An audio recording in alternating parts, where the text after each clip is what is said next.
Hello friends, welcome to my YouTube channel. तो आज आम बनवा चटपटा माछ बेसर। प्रथमे मो माछ को भल भाव में धोईदे से गोटे चामच हलदी गुंड गोटे चामच लुण पकईकि भल भाव में गोल एवं किसी समय पर माछ को तेल रे फ्राए कर देछि। मु ना एठी सोरिष तेल यूज करछि, किंतु आपण माने अन्य जेकोस तेल यूज करें।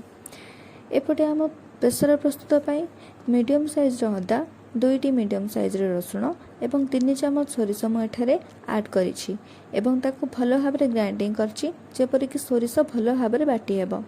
एवं तरकारी पाई मु गोटे मीडियम साइज पियाज नहीं मीडियम फ्लेम रे कढ़ई बसई से तेल दे पियाज किसी समय घाटी देछि।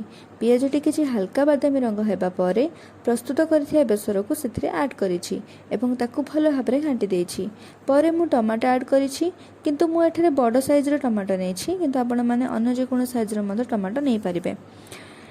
परे से मु 2.5 चामच लुण पकईछि, किंतु आपण माने आपनको स्वाद अनुसार लुण देबे।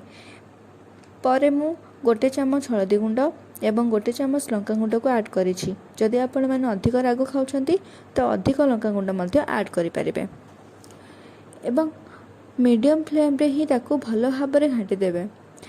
एपट देखुछंती ना माछ गुड़िक बहुत सुंदर भाव में फ्राए हो जाइछि।